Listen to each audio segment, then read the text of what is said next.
ઓમ શાંતિ। આજની જે આપણી આધ્યાત્મિક વાર્તા છે એ નારદજીની છે। સુંદર કહાની છે કે એકવાર નારદજીને ઈચ્છા થઈ કે ચલો ધરતી ઉપર એક ચક્કર લગાવતો આવું। કલિયુગી મનુષ્ય ધરતી પર શું કરી રહ્યા છે જોતો આવું। તો નારદજી ધરતી ઉપર ચક્કર લગાવવા માટે આયા। ધરતી ઉપર પૃથ્વીની પ્રદક્ષિણા કરતા કરતા પૃથ્વી ઉપર ફરતા ફરતા નારદજી એક ગામમાં આયા। નાનકડું એવું સુંદર ગામ હતું અને ગામની અંદર એક બ્રાહ્મણનું ઘર હતું જ્યાં બ્રાહ્મણ અને બ્રાહ્મણી રહેતા હતા। નારદજીએ વિચાર્યું કે હું ઉચ્ચ કોટીનો છું તો ગમે તેના ત્યાં ભોજન ન કરી શકું, ઉચ્ચ કોટીની આત્માના ત્યાં જ હું ભોજન કરી શકું। એટલે આ ગામની અંદર જે ઉચ્ચ કોટીની આત્મા હોય એના ઘરે મારે ભોજન કરવું છે। ફરતા ફરતા એમની નજર એ બ્રાહ્મણના ઘર ઉપર ગઈ। નારદજીએ વિચાર્યું કે ચલો ત્યારે આ બ્રાહ્મણના ત્યાં જ ભોજન કરવા જવા દે। નારદજી એક સાધુનો વેશ લઈને આયા। બ્રાહ્મણ બ્રાહ્મણીને કહે છે કે મને ભૂખ લાગી છે, આપ મને ભોજન કરાવશો? બ્રાહ્મણ બ્રાહ્મણી હાથ જોડીને કહે છે કે આપના જેવા સંત જો અમારા ઘરે પધારે, ધન ભાગ ધન ઘડી અમારા આગલા જન્મના જરૂર કોઈ પુણ્ય હશે જે તમે અમારા ઘરે ભોજન માટે પધાર્યા। આપ બેસો, હું જલ્દી જલ્દી ભોજન બનાવી, બ્રાહ્મણી કહે છે, અને આપને આપું છું। ભાવથી જલ્દી જલ્દી બ્રાહ્મણીએ ભોજન બનાવ્યું અને નારદજી જે સંતના રૂપમાં આયા હતા એમને આસન પાથરીને ભોજન કરવા બેસાડ્યા। બ્રાહ્મણે જોડે બેઠો બેઠો પંખાથી નારદજીને હવા નાખે છે, પવન નાખે છે અને બ્રાહ્મણી પ્યારથી ભાવથી ભોજન પીરસે છે। નારદજીને ભૂખ લાગી હતી કારણ કે સવારના નીકળ્યા હતા પૃથ્વીની શેર કરવા। જેવું થાળીમાં ભોજન આવ્યું ભગવાનને યાદ કરીને નારદજી મંડ્યા ખાવા। જમી લીધું, પેટ ભરાઈ ગયું, તોય બ્રાહ્મણી જીદ કરતા હતા, હજુ થોડું લો મહારાજ, હજુ થોડું લો। સાધુના વેશમાં આવેલા નારદજી કહે છે કે નહીં નહીં બેન, મારું પેટ ભરાઈ ગયું છે, હવે વધારે ભોજન હું ન ખાઈ શકું। ભોજન કરી થાળીને પ્રણામ કરી અને જ્યારે નારદજીને ત્યાંથી વિદાય લેવાનો ટાઈમ થયો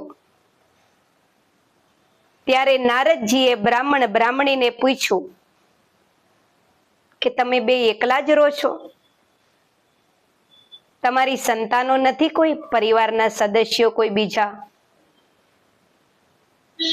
બ્રાહ્મણ કહે છે મહારાજ, મારા માતા પિતા વૃદ્ધ થયા તો મૃત્યુ પામ્યા અને હું અને મારા પત્ની અહીંયા એકલા જ રહીએ છીએ, અમારે કોઈ સંતાન નથી, અમે વાંઝિયા છીએ।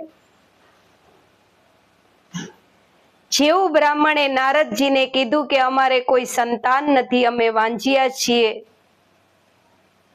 એ સાંભળીને નારદજીને દુઃખ લાગ્યું। નારદજી સાંત્વના આપે છે કે પરમાત્મા ઉપર વિશ્વાસ રાખજો, પરમાત્મા તમને અવશ્ય સંતાન આપશે.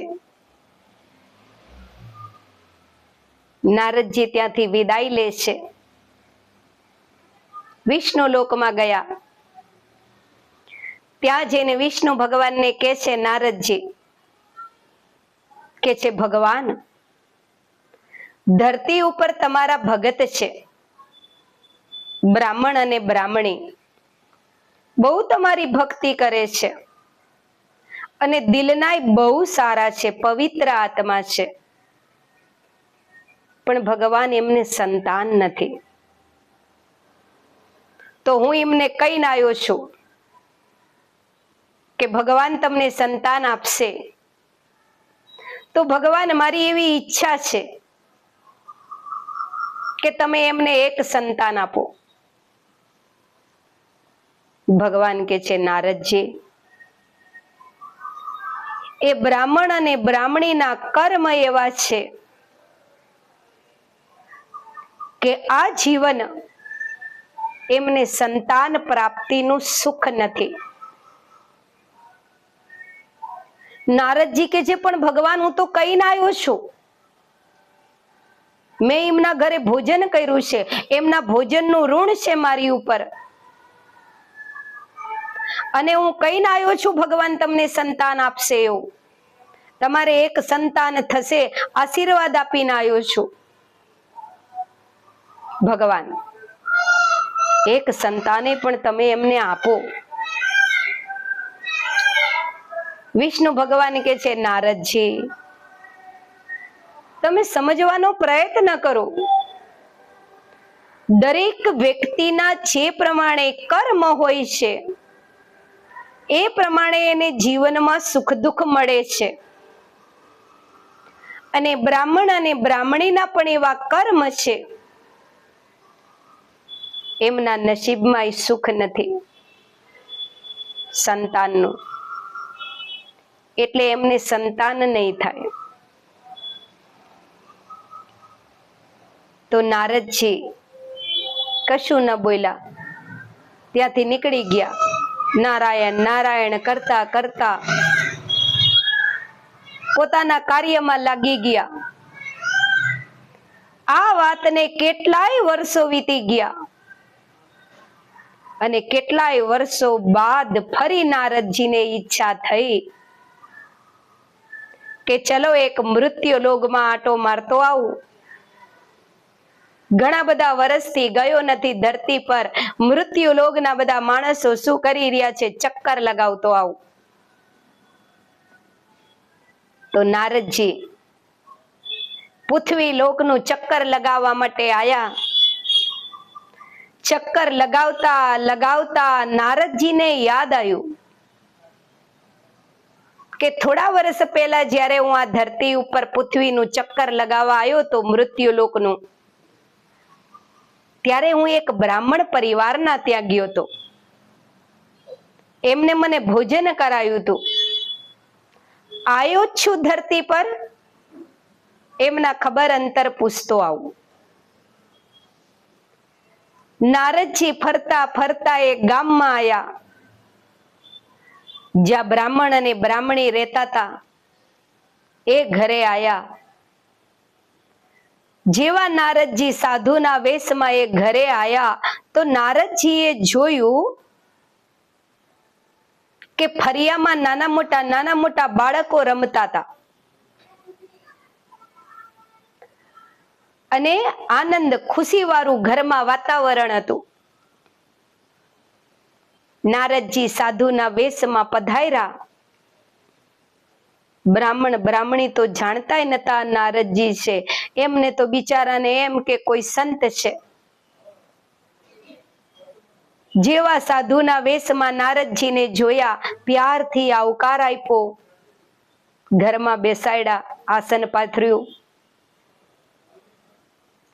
અને બ્રાહ્મણ બ્રાહ્મણી હાથ જોડીને કે છે, મહારાજ, તમે અમારા ઘરે પધરામણી કરી, અમારી ઈચ્છા છે કે તમે ભોજન કરીને જાઓ. તો નારદજી કહે છે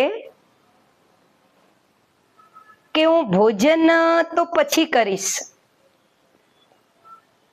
પહેલા તમે મને એ બતાવો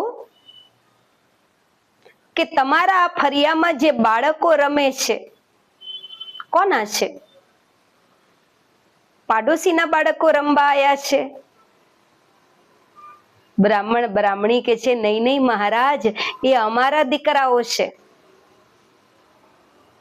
અમારા લગ્નને કેટલાય વર્ષ થયા પણ સંતાન નથી થઈ, અમે વાંઝિયા હતા. અચાનક ભગવાનની દયા થઈ અને અમારા ત્યાં એક પુત્રનો જન્મ થયો, 2 પુત્રનો જન્મ થયો, 3 પુત્રનો જન્મ થયો. કરતા કરતા ભગવાને અમને 7 દીકરાઓ આપ્યા છે. 7 તંદુરસ્ત અને સુખી છે. આ બધા ફરિયામાં જે રમી રહ્યા છે ને મારી સંતાનો છે મહારાજ. નારદજીને નવે લાગી કે આ જીવન સંતાનોનું સુખ નતું. બ્રાહ્મણ બ્રાહ્મણીના જીવનમાં તો આ 7 સંતાનો ક્યાંથી આવી? ભગવાનને મેં જ્યારે એક સંતાન આપવાનું કીધું તો ભગવાને તો એક સંતાન આપવાની એ ના પાડી હતી, તો 7 સંતાનો કેવી રીતે થઈ બ્રાહ્મણને? નસીબમાં નથી તો એનો મતલબ એવો થયો કે નારાયણ મારી જોડે ખોટું બોલ્યા છે. હું એમનો પરમ ભક્ત. આ બ્રાહ્મણોના ત્યાં મેં ભોજન કર્યું હતું, એનું ઋણ મારી ઉપર હતું અને મારી એવી ઈચ્છા હતી કે એ ઋણ ઉતારવા માટે ભગવાન એમને એક સંતાન આપે, તો ભગવાને ના પાડી દીધી કે છે નહીં નહીં એમની નસીબમાં નથી, નહીં મળે એમને સંતાન. તો પછી આ 7 સંતાનો ક્યાંથી થઈ? નસીબમાં ક્યાંથી આવી 7 સંતાનો? ધરતી ઉપર કલયુગના મનુષ્ય તો જૂઠું બોલે, પણ નારાયણ કેવી રીતે જૂઠું બોલી શકે? અને એ પાછું મારી સામે. આજ તો નારાયણને છોડું નહીં કરીને નારદજી બ્રાહ્મણ બ્રાહ્મણીને કહે છે કે નહીં નહીં, ફરી વાર જ્યારે આવું ત્યારે ભોજન કરીશ, અત્યારે મારે બહુ જરૂરી કામ છે. કરીને સાધુના વેશમાં આવેલા નારદજી બ્રાહ્મણ બ્રાહ્મણીના ઘરેથી ફટાફટ નીકળી અને સીધા ગયા વિષ્ણુ લોક. એટલા ગુસ્સામાં નારદજી આવતા હતા, ભગવાનને આ પ્રશ્ન કરીશ ને આ પ્રશ્ન કરીશ ને આ પ્રશ્ન કરીશ ને, મેં કીધું ત્યારે કેમ સંતાન ના આપીને, નસીબમાં નથી તો કેમ સંતાન થઈને, કેટલાય પ્રશ્નો મનમાં ચાલતા હતા. અને ઘણા બધા પ્રશ્નોનો ભંડાર મનમાં લઈ અને નારદજી ફટાફટ વિષ્ણુ લોક તરફ આવતા હતા. વિષ્ણુ ભગવાને જોયું કે નારદજી ગુસ્સામાં આવી રહ્યા છે અને નારદજીનો ગુસ્સો શાંત કરવો બહુ મુશ્કેલ છે.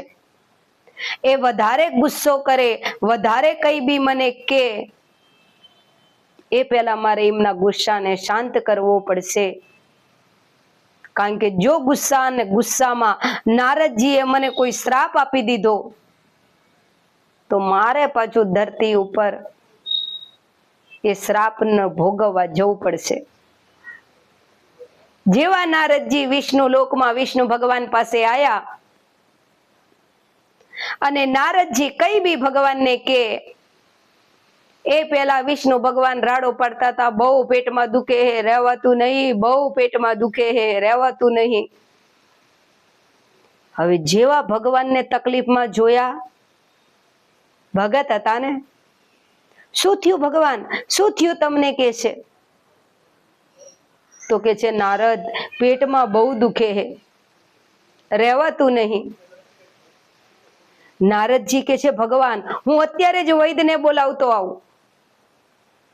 વૈદ્ય તમને દવા આપશે ને, સારું થઈ જશે.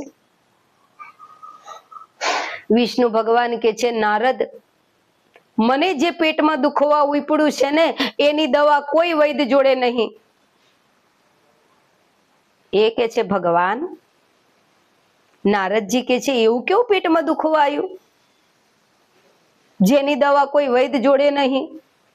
તો ભગવાન તમને આટલી બધી વેદના થાય છે, મારાથી તો નહીં જોવાતી, તમે મને કો શું કરું? ભગવાન કે છે નારદ, કોઈ મનુષ્યનું જો કાળજું ધોઈને તું મને એનું પાણી પીવડાવે ને તો મને જે પેટમાં દુખે છે ને એ મટી જાય. નારદજી કહે ભગવાન તમે શું બોલો હો? મનુષ્યનું કાળજું ધોઈને તમને એનું પાણી પીવડાવું તમને પેટમાં દુખતું મટી જાય? તો કે હા નારદ, મને જે પેટમાં દુખે છે ને એનો બીજો કોઈ ઈલાજ નહીં.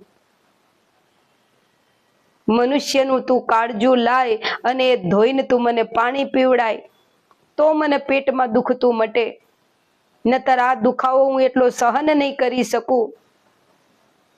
નારદજીને તો ભગવાન બહુ વાલા હતા. નારદજી કે છે ભગવાન ચિંતા ન કરો, ચિંતા ન કરો, હું જલ્દી ધરતી પર જઉં છું અને કોઈ પણ મનુષ્યનું કાળજું લઈને આવું છું. કે જલ્દી જલ્દી તમને કાળજું ધોવડાઈને પાણી પીવડાવશું, તમે થોડી હિંમત રાખો, થોડો આરામ કરો, હું જલ્દી કાળજું લઈને આવું છું. કરી નારદજી એક હાથમાં થાળી અને એક હાથમાં સરી ચપ્પુ લઈ અને ધરતી પર આયા. સાધુના વેશમાં આવી અને મનુષ્યને કે છે ભગવાનને બહુ પેટમાં દુખવા ઉપડ્યું છે તો તમારું કાળજું આપશો? કારણ કે ભગવાનને કાળજું ધોઈને પાણી પીવડાવું ને તો એમને પેટમાં દુખતું મટે. એક ઘર, બે ઘર, 2 ગામ, 4 ગામ નારદજી ફર્યા, કોઈ કાળજું દેવા તૈયાર નતું. કારણ કે કાળજું કાઢીને આપે તો વ્યક્તિ મરી ન જાય. કરતા કરતા નારદજી બ્રાહ્મણ બ્રાહ્મણીના ઘરે આયા. સાધુના વેશમાં નારદજી આયા અને બ્રાહ્મણ બ્રાહ્મણીને કહે છે વિષ્ણુ ભગવાનને બહુ પેટમાં દુખવા ઉપડ્યું છે અને એમને જો કોઈ મનુષ્ય કાળજું ધોઈ અને એનું પાણી પીવડાવું તો એમને પેટમાં દુખતું મટે, પણ કોઈ મનુષ્ય ભગવાન માટે કાળજું દેવા તૈયાર નહીં. બ્રાહ્મણ બ્રાહ્મણી હાથ જોડીને કહે છે મહારાજ,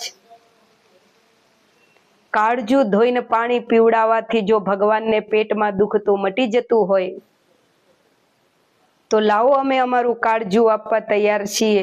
એક નહીં, અમે 2 પતિ પત્ની આપવા તૈયાર છીએ. અમારા 2ના કાળજા લઈ જાઓ અને ધોઈને જલ્દી ભગવાનને પાણી પીવડાવો જેથી એમને પેટમાં દુખતું મટે. નારદજીના હાથમાંથી સરો લઈ અને બ્રાહ્મણે કાળજું કાઢી અને થાળમાં મૂકી દીધું. જેવું કાળજું કાઢીને થાળમાં મૂક્યું, વિચારો બ્રાહ્મણ ક્યાંથી જીવતો રહેવાનો?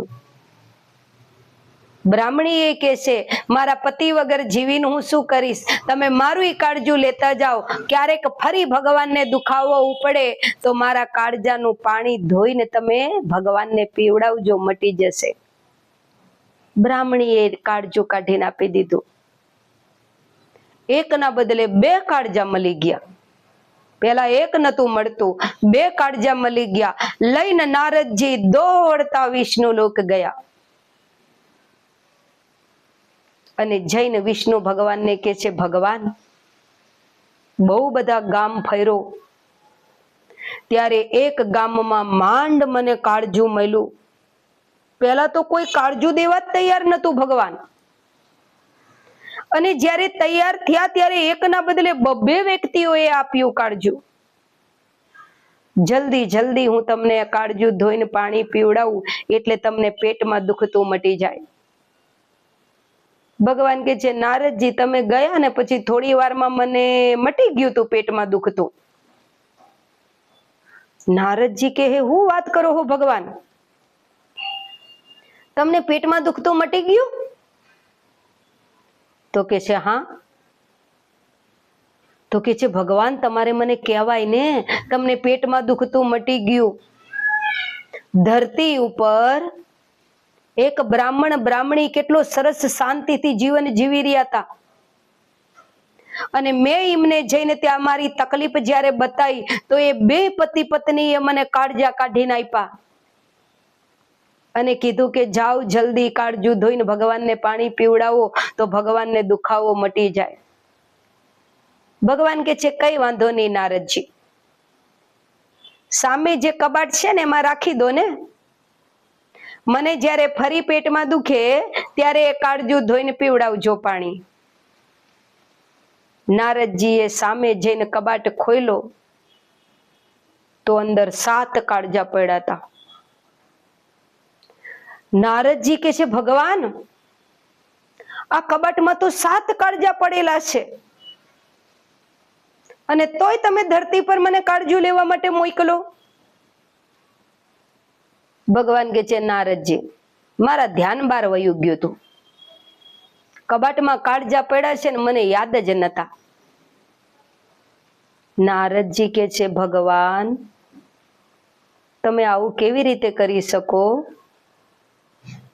તમારો પેટનો દુખાવો મટે એ માટે બ્રાહ્મણ બ્રાહ્મણી બિચારા એમની સંતાનોને મૂકી અને મૃત્યુ પામ્યા. તમને કાળજા કાઢીને આપી દીધા, પછી કેવી રીતે જીવે બિચારા? ભગવાન, કબાટમાં કાળજા પડ્યા હતા તો હુકમ મગાયા તમે બીજા? ભગવાન કે છે કીધું ને નારદજી, મને ધ્યાનમાં નતું, ભૂલી ગયો તો. નારદજીએ 2 કાળજા પાછા કબાટમાં મૂક્યા અને ભગવાન જોડે આયા. જેવા વિષ્ણુ ભગવાન જોડે આયા એ યાદ આવ્યું કે હું શું પ્રશ્ન કરવા આવ્યો હતો. એ કે છે ભગવાન, હવે તમને સારું થઈ ગયું ને? તો કે હા. તો કે હવે તમે મને એ બતાવો કે હું પહેલી વાર જ્યારે પૃથ્વીની પ્રદક્ષિણા કરવા ગયો તો ચક્કર લગાવવા મૃત્યુ લોકમાં, ત્યારે એક દુખી બ્રાહ્મણ બ્રાહ્મણી હતા અને મેં કીધું તું કે તમે એમને એક સંતાન આપો, તમે ના પાડી હતી. મેં તમને સમજાવ્યું તું કે ભગવાન, મેં એમના ઘરે સાધુના રૂપમાં ભોજન કર્યું છે અને હું આશીર્વાદ આપીને આવ્યો છું કે તમારે સંતાન થશે, એક સંતાન આપો. ત્યારે તમે મને એવું કીધું હતું કે બ્રાહ્મણ બ્રાહ્મણીના નસીબમાં આ જીવન સંતાન નથી, એમના કર્મ એવા છે કે એમને સંતાન પ્રાપ્તિનું સુખ નથી. અને થોડા વર્ષ પછી ભગવાન, હું જ્યારે બીજી વાર ધરતી ઉપર ગયો તો મેં જોયું કે બ્રાહ્મણ બ્રાહ્મણીના ફરિયામાં નાના નાના બાળકો રમતા હતા. મેં જઈને જ્યારે બ્રાહ્મણ બ્રાહ્મણીને પૂછ્યું કે આ બધા બાળકો કોના છે, તો કે છે કે અમારા છે.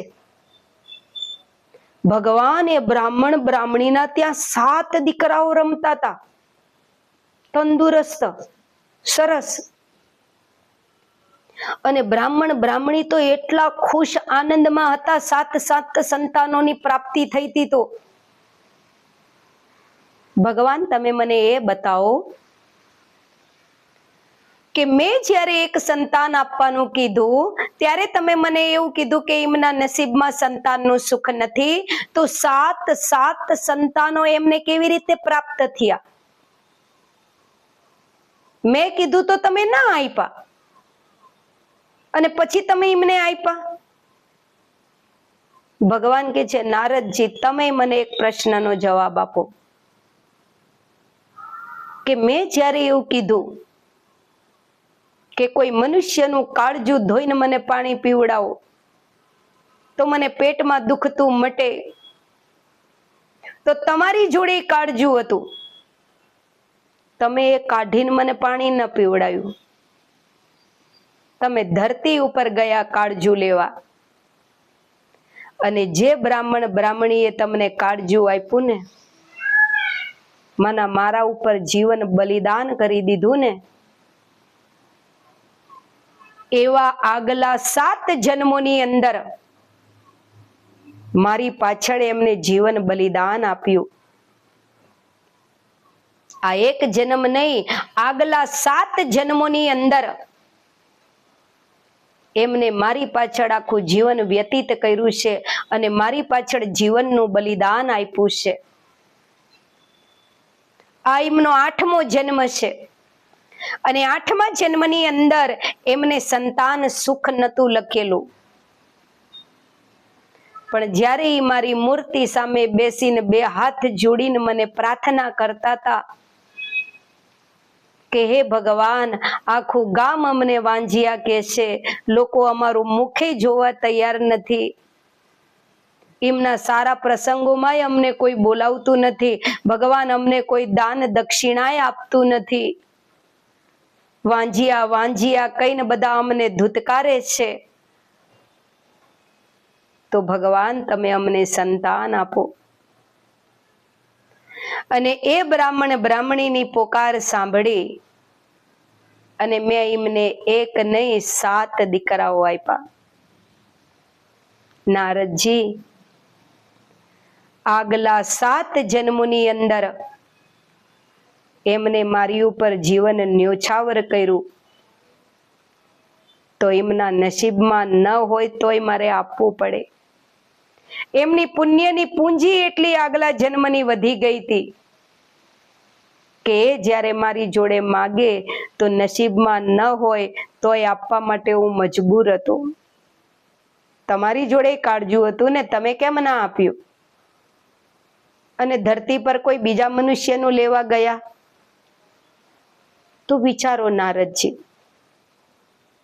તમારા વચનને રાખવા માટે, તમારા કહેવાથી હું કોઈને સંતાન કેવી રીતે આપી દઉં? એવી રીતે તમારું એટલું તપ જોઈએ ને કે જે તમારા શબ્દોનું હું માન રાખી શકું. તમે તો મારી માટે કાળજુ આપવા તૈયાર ન થયા, બસ આખો દી નારાયણ નારાયણ કરે રાખો હો. કાળજુ આપવાનું થયું તો ધરતી ઉપર બીજાનું લેવા ગયા. આ જે વાર્તા છે, કહાની, એનો સાર શું છે?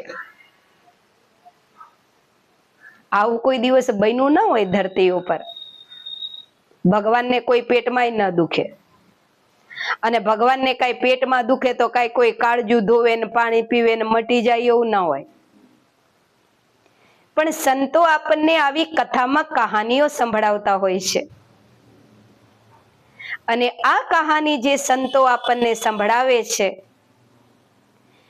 એની પાછળનો સાર એ છે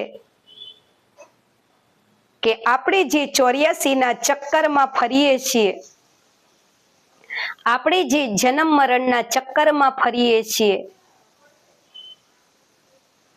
એક જન્મ બાદ બીજો, બીજા જન્મ બાદ ત્રીજો જન્મ લીધા જ કરીએ છીએ. પણ આપણા આગલા જન્મોનું પુણ્ય જો હોય, જીવન જો પરમાત્માના કાર્યો કરતું કરતું પસાર કર્યું હોય, જીવન પરમાત્માને સમર્પણ કર્યું હોય, જીવન ભગવાન ઉપર જો બલિ ચડાયું હોય, પરમાર્થ માટે જો જીવન વ્યતીત કર્યું હોય, તો કોઈ જીવનની અંદર, કોઈ જન્મની અંદર દુઃખ જો લખેલું હોય ને નસીબમાં, પણ આગલા જન્મ જો ઈશ્વર અર્થ જીવ્યા હોય, તો એ દુખી જન્મની અંદર જ્યારે દિલથી પરમાત્માને પ્રાર્થના કરો તો એ દુઃખને સુખના રૂપમાં ઈશ્વરને પરિવર્તન કરવું પડે છે. કહેવત એવી છે કે ભાગ્ય વિધાતા એકવાર ભગવાન લેખ લખી દે, એ લેખમાં ભગવાને મેખ નથી મારી શકતા. ભાગ્યમાં જે લખીને આયા હોય એ જ થાય. પણ જ્યારે આપણે પરમાત્માને યાદ કરીએ છીએ, બીજાને સુખ આપીએ છીએ, સત્કર્મ માટે જીવીએ છીએ, સત્કર્મ કરીએ છીએ, અને જીવન જ્યારે પ્રભુ ઉપર બલિહાર કરીએ છીએ, તો પ્રભુ આપણી ઉપર ખુશ થઈ જાય છે. અને આપણા જીવનમાં જ્યારે કોઈ દુઃખ આવે, તકલીફ આવે, ત્યારે પરમાત્મા સામે જઈ અને એની મદદ માંગીએ છીએ, તો 1 કરતા 7 ગણી મદદ પરમાત્માની આપણને મળે છે. કારણ કે પુણ્યની પૂંજી એટલી જમા હોય છે ને. પણ જીવન પરમાત્મા પાછળ વ્યતીત કર્યું હોય તો બાકી મારું ઘર, મારો પરિવાર, મારી નોકરી, મારા પૈસા, મારી જમીન જાગીર, આમાં આમાં જીવન વ્યતીતો કર્યા હોય અને કોઈ જન્મની અંદર દુઃખ પડે, રોજ મંદિર જાઓ, રોજ પ્રાર્થના કરો, તોય એ દુઃખમાંથી છૂટી નથી એકતા. એ અનુભવ છે. પરમાત્મા ત્યારે મદદ કરે જ્યારે પરમાત્મા માટે આપણે કંઈક કર્યું હોય. તો આ વાર્તાના સાર રૂપે થોડો સમય પરમાત્મા પાછળ કાર્ય કરતા શીખો, પરમાત્મા પાછળ થોડો સમય આપતા શીખો. કારણ કે એ જે સમય છે, જે અત્યારે આપણે ઈશ્વર અર્થ વાપરી રહ્યા છીએ, એ દુઃખના સમયમાં આપણને બહુ મદદરૂપ બનશે. આ કહાની આપને કેવી લાગી કોમેન્ટમાં અવશ્ય જણાવશો. અને કયા ગામથી સાંભળો છો એ પણ જણાવજો. તમારા સાથી મિત્રોને શેર કરશો. ઓમ શાંતિ. ધન્યવાદ.